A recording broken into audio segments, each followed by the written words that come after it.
debt burden, while 17 are at high risk of debt distress. Fourth, we must provide universal access to social protection in order to support the most needy and vulnerable.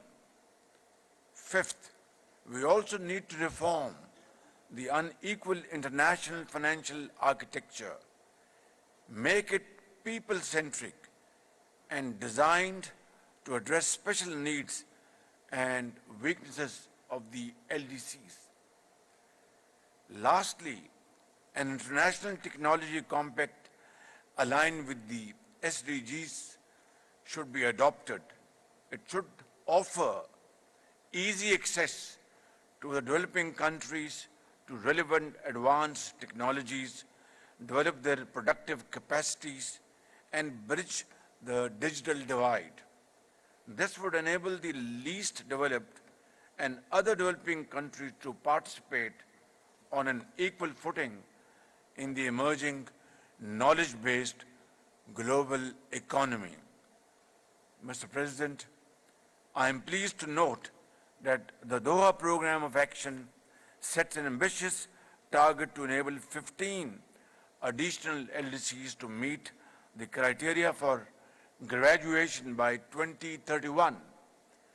Concrete measures agreed upon in the Program of Action, such as online university, an international investment support center, and a system of food stocks for the LDCs are laudable.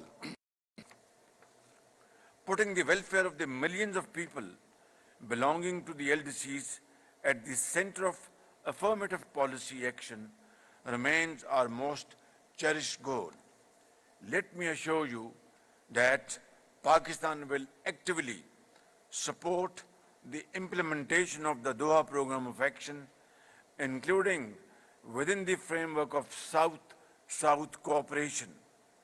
Before concluding, Mr. President, I would once again like to congratulate my brother, the Amir of Qatar, the government of Qatar, for the immaculate arrangements of this conference.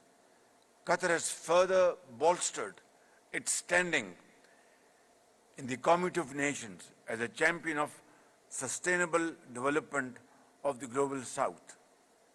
The beautiful city of Doha has indeed emerged as a global center of international events, as so very ably demonstrated through the successful hosting of the FIFA World Cup last year.